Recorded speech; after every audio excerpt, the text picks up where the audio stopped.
Olá, seja bem-vindo a mais um vídeo do nosso canal. E hoje a gente vai ler o capítulo 8 do livro Sem Medo da Rejeição.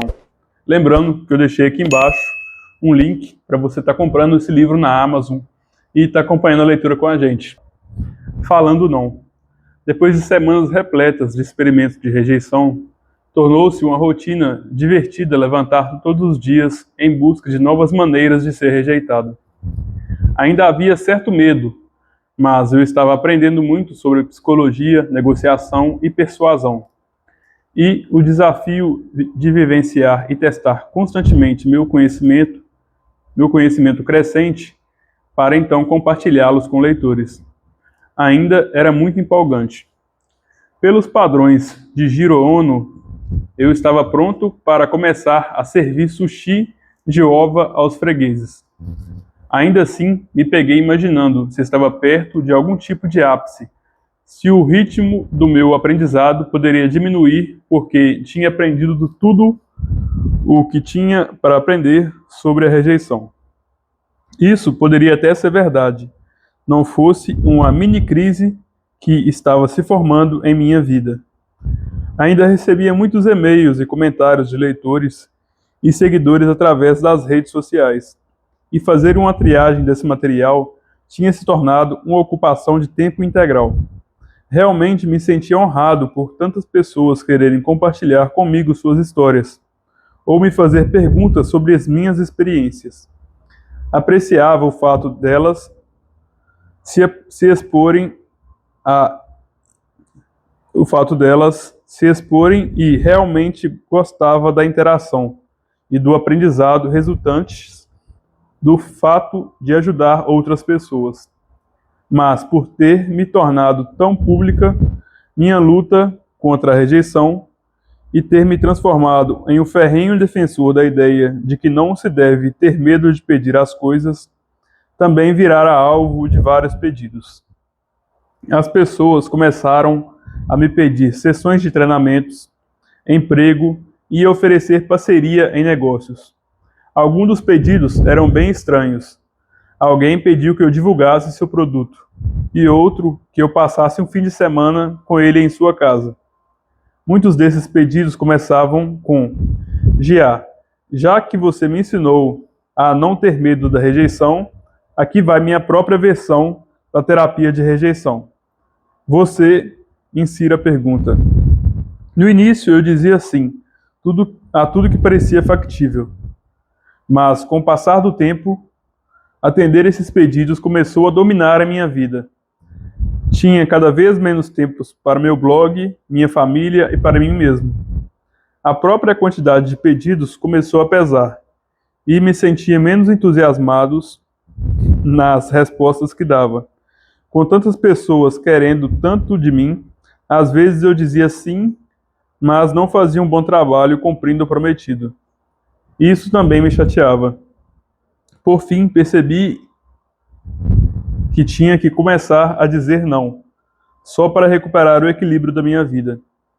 E isso não foi nada divertido. Devido ao medo da rejeição que sentia a vida toda, não é nenhuma surpresa que eu nunca tenha gostado de dizer não aos outros. Ser a pessoa que rejeitava não me fazia sentir melhor do que estar do outro lado. Na verdade, eu me sentia um cretino. Assim que me aprofundei na minha jornada de rejeição, dizer não também me fez achar que eu era hipócrita. Ali estava eu ensinando as outras pessoas a pedir o que quisessem e então me recusando a dizer sim para elas. Detestava isso. Além do mais, eu era muito, mas muito ruim em dizer não. As pessoas me enviavam cartas ou pedidos de vários parágrafos. Diante disso, responder com um breve e rápido "desculpe, não posso fazer isso", parecia desrespeitoso.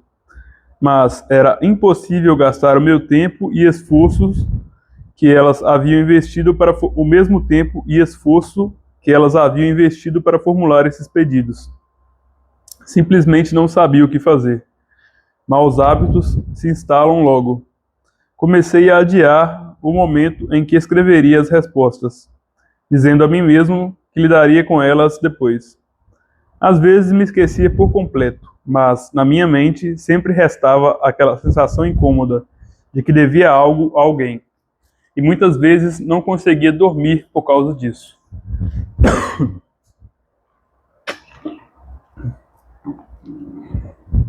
E em pouco tempo, cada vez que recebia um e-mail com o pedido de alguém, ficava temeroso em vez de empolgado.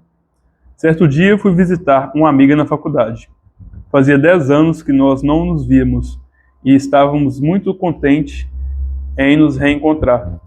Quando estudávamos junto, ela me contara sobre o seu sonho de ser mãe e dirigir sua própria organização sem fins lucrativos para mulheres necessitadas. Tinha concluído a faculdade e feito pós-graduação com esse objetivo. Agora tinha 2 filhas lindas. Embora não dirigisse sua organização sem fins lucrativos, trabalhava como voluntária em várias entidades sociais. Mas estava longe de viver seu sonho. Minha amiga me confidenciou quando tinha de fazer como voluntária. Minha amiga me confidenciou quanto tinha de fazer como voluntária. As organizações para as quais trabalhava tinham boas intenções e objetivos nobres, mas quem as comandava preferia sempre mandar a outra pessoa fazer o trabalho pesado, geralmente ela.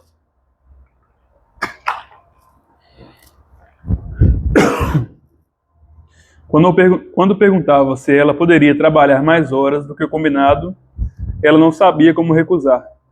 Mas, quando assumia todos os encargos, seu ressentimento começava a crescer. Sempre que conseguia dizer não, isso confundia seus colegas, porque não era consistente com o que ela tinha feito no passado. Esse dilema a prejudicava no trabalho que estava fazendo e também comprometia o seu sonho. Ela me disse que estava pronta para pedir demissão e se afastar de tudo por um tempo. E essa revelação me chocou, não só porque era triste vê-la infeliz, mas também pela similaridade de sentimentos que experimentava sobre não sermos capazes de dizer não.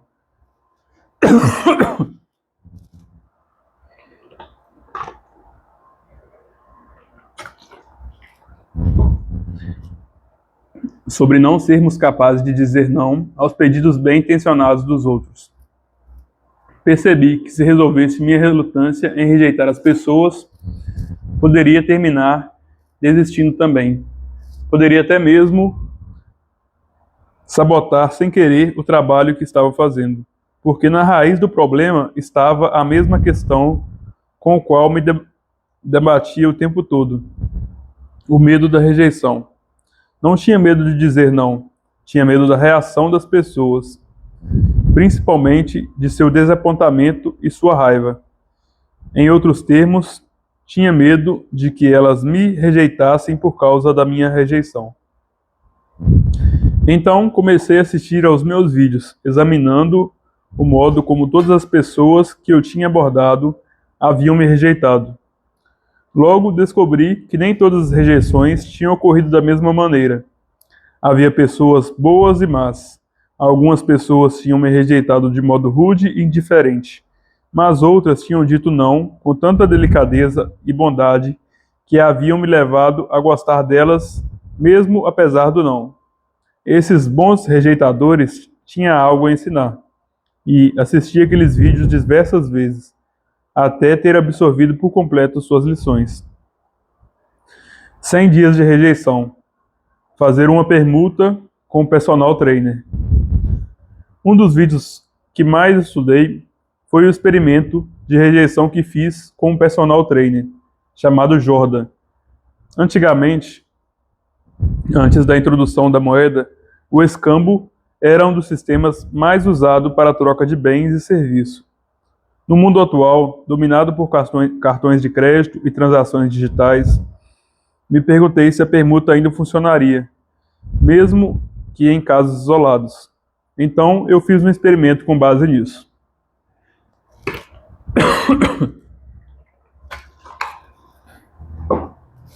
Meu objetivo era conseguir que um personal trainer me desse 1 hora de treinamento de graça sem que eu me matriculasse na academia.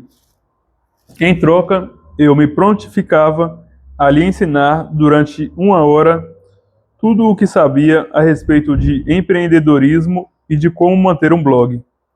Entrei numa academia da rede 24 Hour Fitness e comecei a procurar o meu alvo.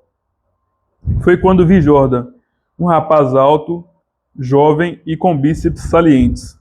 Jordan me escutou com paciência quando propus a troca de serviços e rapidamente explicou que não poderia aceitar essa permuta por causa da política da empresa, que o proibia de oferecer treinos gratuitos. Mas se mostrou prestativo. Sugeriu que, se eu me matriculasse, teria 1 hora de treinamento gratuito, como parte da orientação de treino da academia. Eu não queria me matricular. Isso meio que acabaria com o propósito do experimento. Então, fiz um recuo estratégico e tentei uma abordagem diferente. Se você não pode fazer isso daqui, podemos ir. Se você não pode fazer isso aqui, podemos ir a outro lugar? Jordan sacudiu a cabeça, parecendo realmente desconsolado. Ele me contou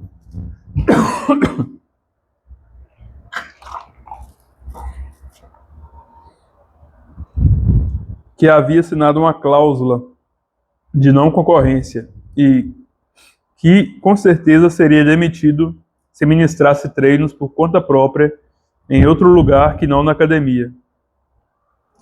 Definitivamente, eu não queria que Jordan fosse demitido, mas antes de ir embora quis saber se minha oferta inicial tinha algum valor para ele. Você se interessa por empreendedorismo e por criação de blogs? Perguntei. Não, na verdade não. Quero seguir a carreira de bombeiro, respondeu. É uma ótima carreira, falei com sinceridade. Tenho um enorme respeito pelos bombeiros, são heróis. Obrigado, fico grato, respondeu.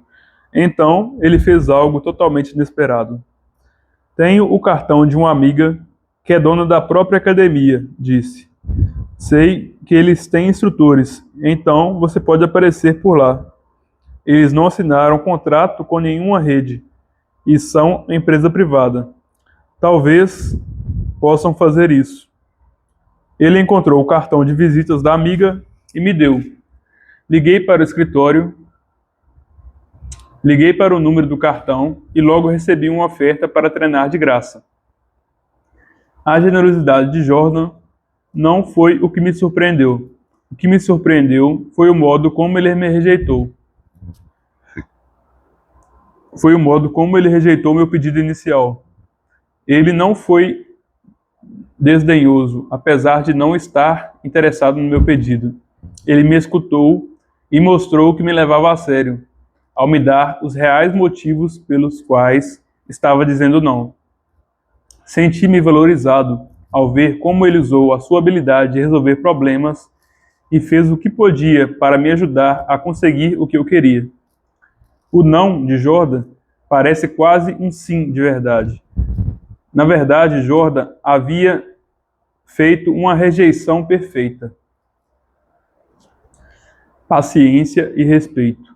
O que mais impressionou em Jordan foi sua postura com relação a mim. Mesmo eu tendo tentado várias vezes de diversas maneiras obter o que queria, a atitude dele continuou calma e respeitosa. E é difícil ficar infeliz quando o outro é tão simpático o tempo todo. Ser paciente e respeitoso ao dizer não é um conceito muito simples, mas é surpreendente a frequência com que não o colocamos em prática.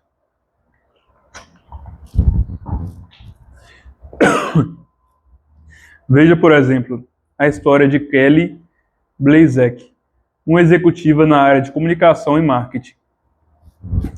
Há poucos anos, ela criou o Cleveland Job Bank, um grupo do Yahoo, que ajuda a conectar candidatos a emprego na área de comunicação e marketing, na região de Cleveland, com as respectivas vagas. O grupo tem mais de 73 mil assinantes, muitos deles agradecidos a Kelly por tê-los ajudado a encontrar trabalho. O esforço dela foi reconhecido pela International Association of Business Communicators, IABC, Associação Internacional de Comunicadores Empresariais, uma das organizações de maior prestígio em seu campo. Em 2013, a IABC elegeu Kelly a comunicadora do ano. Devido a tudo isso, é fácil não considerar Kelly Blazek uma pessoa calorosa e prestativa, e uma grande comunicadora. Mas no início de 2014, ela ficou famosa na internet por causa de um e-mail asqueroso que se tornou viral. Em resposta ao pedido de uma estranha para que ela a adicionasse no LinkedIn, Kelly explodiu. Seu convite para adicioná-la é inadequado, benéfico apenas para você e brega, ela escreveu.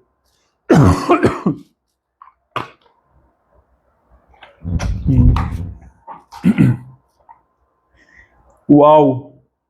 Mal posso esperar para deixar que todos os jovens de 26 anos que buscam emprego explorem minhas ótimas conexões em marketing para conseguirem trabalho.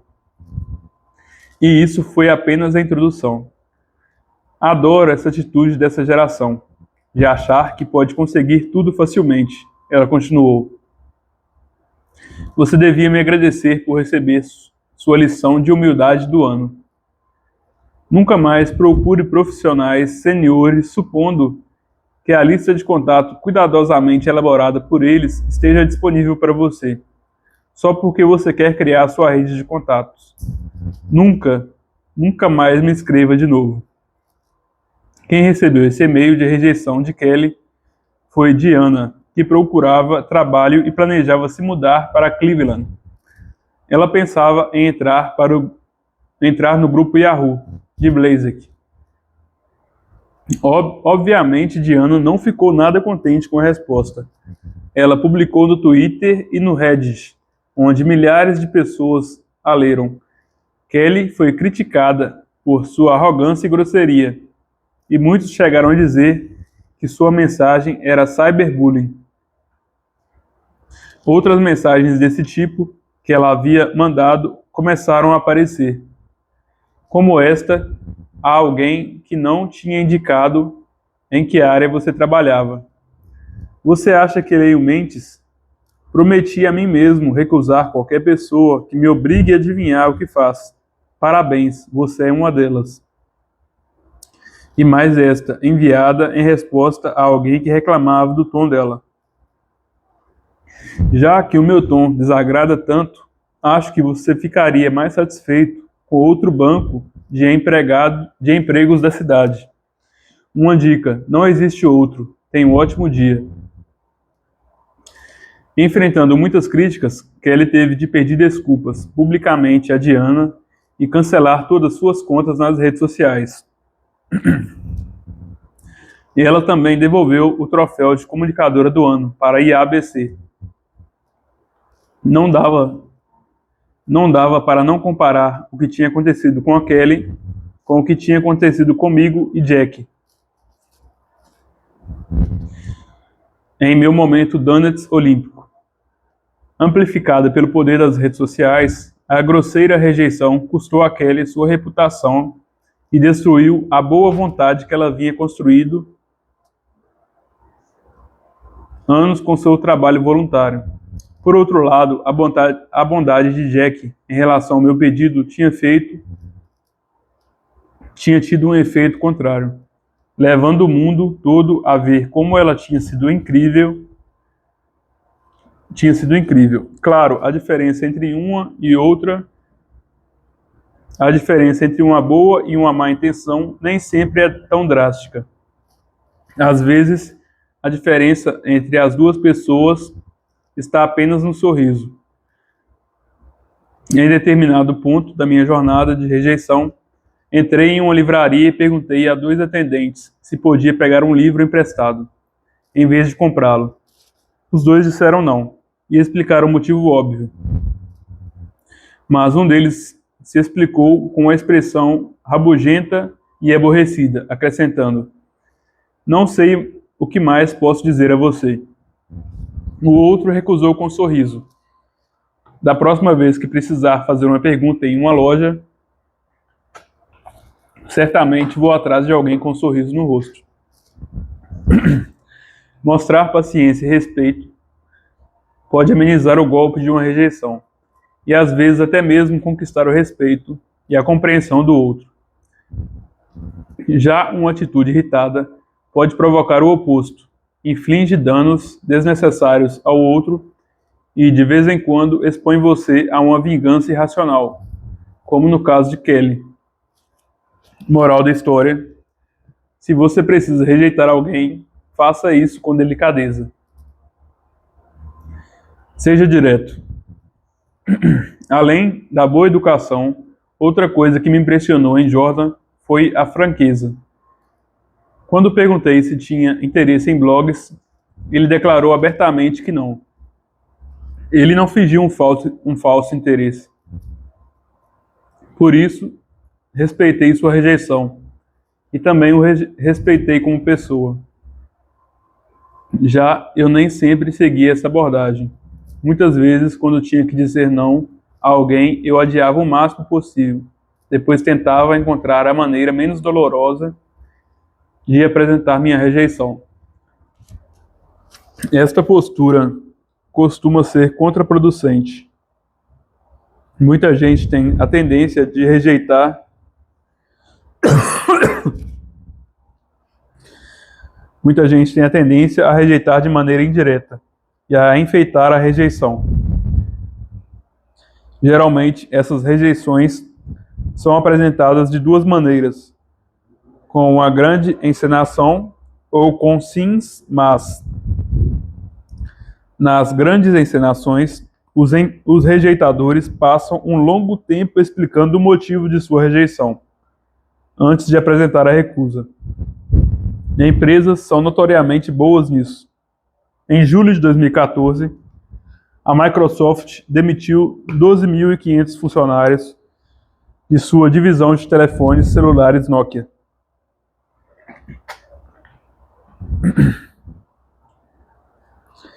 Para dar má notícia aos empregados, o chefe da divisão, Stephen Elop, enviou a eles um memorando de 1.100 palavras. Elop começou o memorando de maneira bem informal, com: olá pessoal. Depois passou 10 parágrafos explicando a nova estratégia, os planos e o foco da Microsoft, a natureza emblemática dos seus produtos, a mudança do mercado e a necessidade de, seletivamente, otimizar a estrutura da empresa. Por fim, no 11º parágrafo, Elop deu a má notícia. De acordo com nossa projeção, isso deve resultar em uma redução estimada de 12.500 profissionais e funcionários diretos da fábrica ao longo do próximo ano.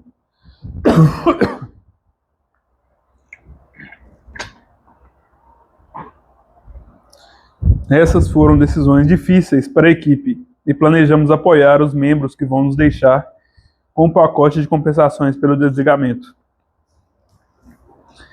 Acredito que Elop tenha tido boas intenções, tentando amenizar o golpe da demissão em massa, que está entre as piores rejeições profissionais.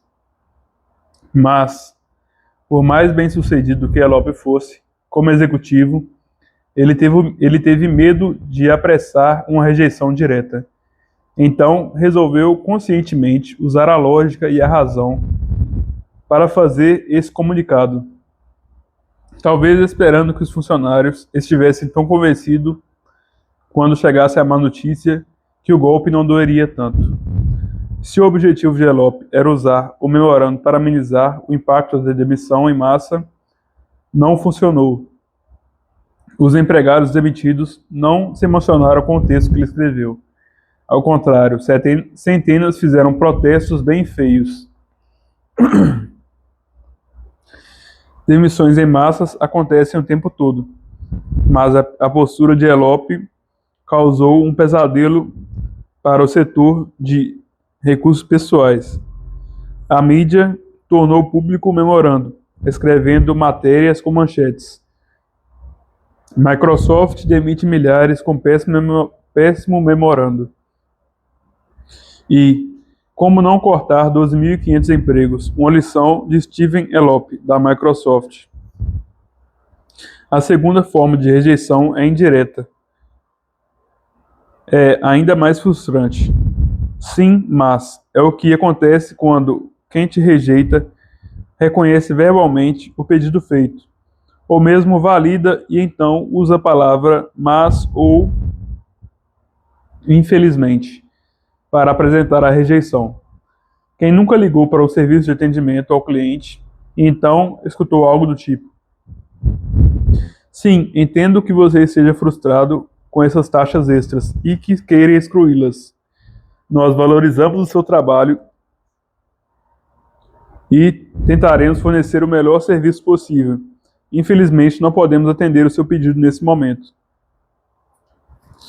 Rejeitadores do tipo sim, mas dão a impressão de que estão sendo educados e reconhece as preocupações e frustrações de outra pessoa. Porém, a palavra mas em particular a palavra infelizmente destrói por completo as boas intenções de quem rejeita.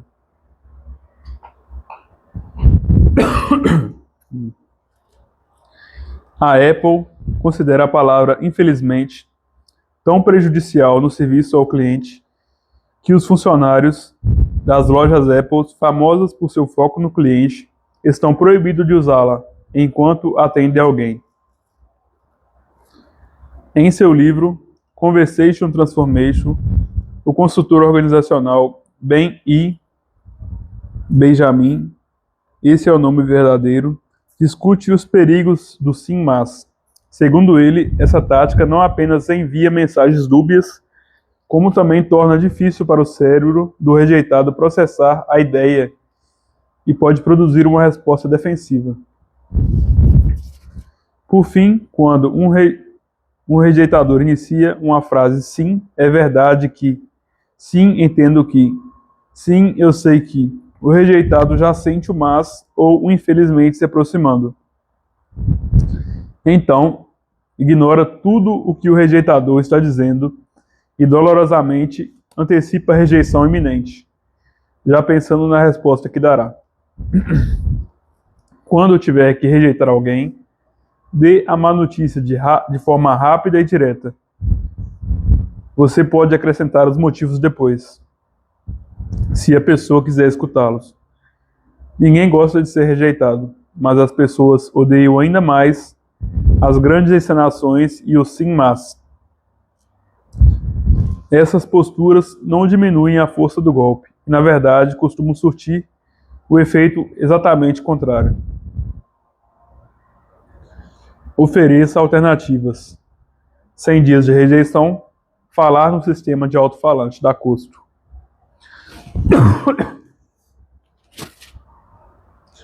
Eu fazia compras em uma loja com minha família quando uma voz falou pelo sistema interno do alto-falante.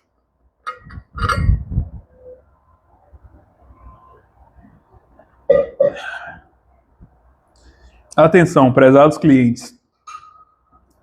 A loja fechará em 5 minutos. Por favor, leve seu carrinho até o caixa. Na época, imerso em minha jornada de rejeição, eu procurava qualquer oportunidade para fazer uma experiência.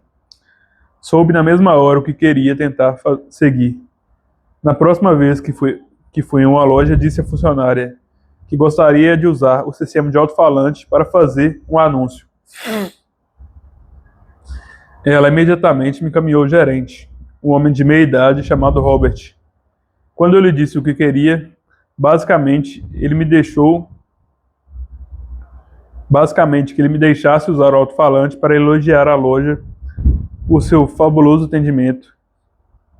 Ele me olhou com atenção, como se estivesse avaliando se eu falava sério ou não. Infelizmente, não é possível, ele disse. Não temos permissão para isso. Mostrei a ele meu cartão Fidelidade. Já gastei milhares de dólares aqui, falei. Não há nenhuma desvantagem para você, na verdade. Se disser sim, todos aqui ficarão felizes.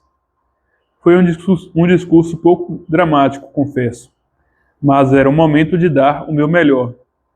Podia sentir Robert escapulindo. Ele olhou para mim e balançou a cabeça. Escute. Adoraria fazer isso, acredite, mas infelizmente não posso. Mas aí, em vez de sair andando, Robert me surpreendeu. Você está com fome? Perguntou. Foi minha vez de ficar confuso. Fiquei ali sem saber o que dizer. Vamos lá, vou pagar um jantar para você e sua família, falou. Então, me acompanhou até a praça de alimentação. Dê a ele o que quiser, disse o atendente, acrescentando que era para satisfazer o cliente. Depois que pediu uma pizza e um cachorro-quente, Robert explicou que realmente quisera dizer sim, porque achava que o boca a boca era o melhor tipo de propaganda. Ele disse que, embora a empresa não permitisse que o cliente falasse no sistema interno de alto-falante, havia uma revista para assinantes que provavelmente adoraria ouvir minha história. Preferi contar a história no meu blog, a compartilhá-la na revista. Mas fiquei agradecido pela tentativa de Robert de me apresentar uma alternativa ao pedido de anunciar no alto-falante. Algumas semanas depois, após postar o meu vídeo da Acústico no meu blog, voltei à loja. Robert me viu e veio apertar minha mão. Ele contou que alguns clientes tinham visto o vídeo e o paravam na loja para cumprimentá-lo. Fiquei feliz de o post no meu blog ter dado a ele uma chance de ser valorizado pelos clientes. Ele merecia. A experiência de rejeição no acústico não apenas me encheu minha barriga como me ensinou uma ótima maneira de rejeitar alguém. Oferecer uma alternativa.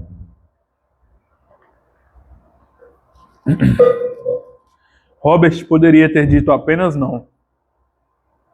Em vez disso, foi paciente, respeitoso e deu motivos verdadeiros para o seu não.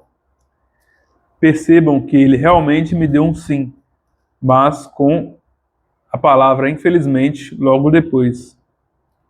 Infelizmente, logo depois ofereceu um jantar de graça, que eu não tinha pedido. Como não ser fã de Robert e da Acústico depois disso? Jordan, da 24 Fitness, 24 Horas Fitness, também me ofereceu uma alternativa, direcionando-me para a academia de sua amiga.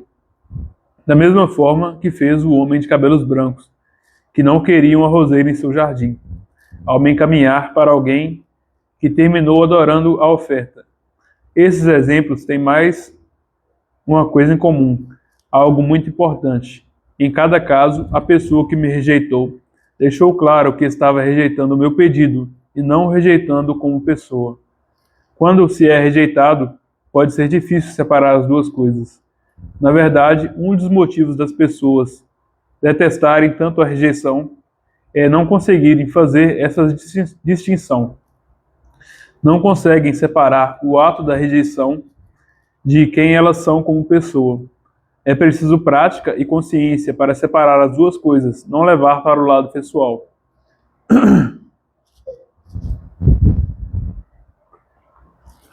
No entanto, ao oferecer alternativas quando rejeita alguém, o rejeitador acaba expressando isso ao rejeitado. Na verdade, ele está dizendo: desculpe, não posso fazer o que você quer. Não é porque não confie ou não goste de você. A rejeição é uma experiência profundamente pessoal. Não importa quem você seja ou quem tenha investido na resposta. Então, quando estiver rejeitando algo, Seja específico, garanta que a pessoa saiba exatamente o que você está recusando. E seja honesto sobre os motivos de estar fazendo isso. Essa postura vai poupar muito tempo, problemas e mágoas para todos. Lições: paciência e respeito. A rejeição costuma ser uma mensagem dura. Passar essa mensagem com a atitude certa pode ajudar a diminuir a força do impacto. Nunca menospreze o rejeitado. 2. Seja direto. Ao rejeitar algo, apresente o motivo depois da rejeição. Evite histórias e argumentos longos e enrolados. 3. Ofereça alternativas. Ao oferecer alternativas para conseguir um sim, ou até mesmo ao fazer simples concessões, é possível trazer a pessoa para o seu lado, mesmo depois dela ter sido rejeitada. O próximo capítulo é o capítulo 9. Aguardo você lá. Vou deixar o link aqui embaixo do próximo capítulo, viu? Tchau, tchau.